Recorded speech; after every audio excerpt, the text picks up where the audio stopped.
छत्तीसगढ़ में पंचायत और निकाय चुनाव को लेकर सियासी खबरें अब जरा तेज हो गई हैं। वजह ये कि अब क्लियर हो गया है कि चुनाव हो रहे हैं, जल्दी होंगे और प्रत्यक्ष पद्धति से होंगे।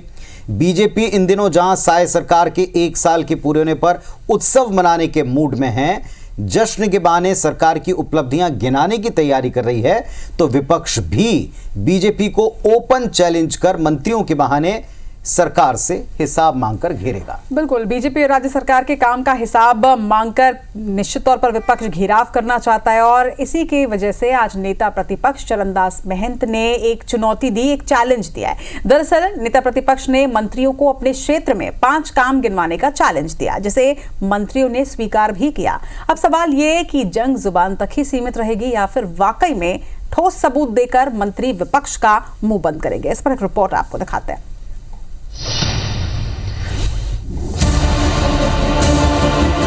पहले प्रदेश फिर देश, अब है नगर सरकार की बारी। किसकी है दमदार तैयारी?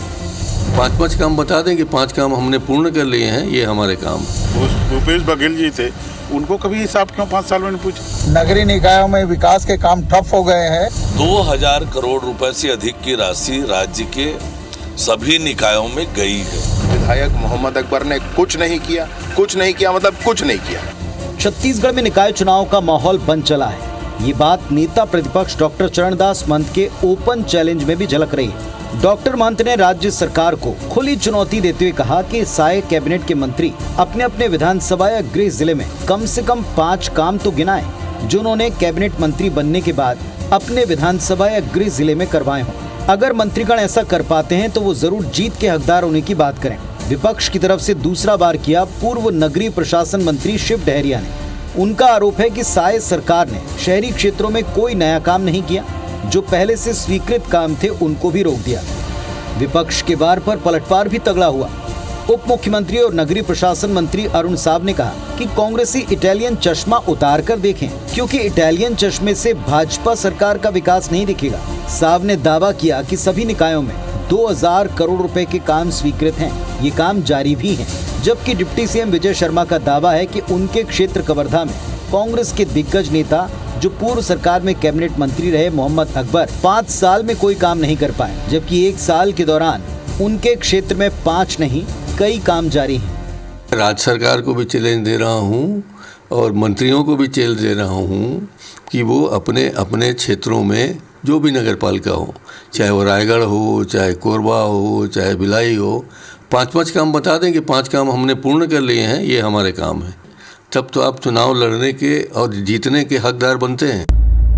भारतीय जनता पार्टी की सरकार नगरीय निकायों में कांग्रेस सरकार के समय जो स्वीकृति दी गई थी, लगभग 300-400 करोड़ रुपया के काम निरस्त कर दिए हैं और उसके बाद कोई नया काम स्वीकृत नहीं किए हैं, जिससे नगरीय निकायों में विकास के काम ठप हो गए हैं। कवर्धा नगर पालिका क्षेत्र में विगत विधायक मोहम्मद अकबर ने कुछ नहीं किया मतलब कुछ नहीं किया। और काम के लिए ये 5 साल में जो किए कवर्धा में वो बता दें, और एक साल में कवर्धा की जनता ने जो किया वो कवर्धा की जनता बताएगी। ऐसा कोई निकाय नहीं है जहां पर विकास के काम नहीं चल रहे हों। 2000 करोड़ रुपए से अधिक की राशि राज्य के सभी निकायों में गई है और विकास के काम लगातार चल रहे हैं।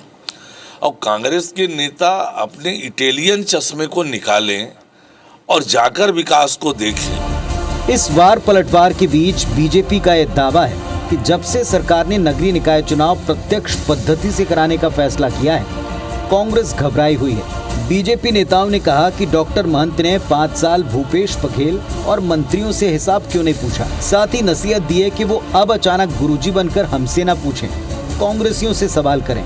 पर सवाल ये, क्या वाकई बीजेपी नेताओं को नेता विपक्ष का चैलेंज मंजूर है? क्या वाकई 1 साल के काम गिनाए जाएंगे? Bureau report, IBC 24। तो चलिए, चैलेंज तो दे दिया गया है नेता प्रतिपक्ष द्वारा, लेकिन बड़ी बात यह कि चैलेंज स्वीकार भी कर लिया गया है। अब देखना होगा कि आगे इस पर क्या कुछ होता है।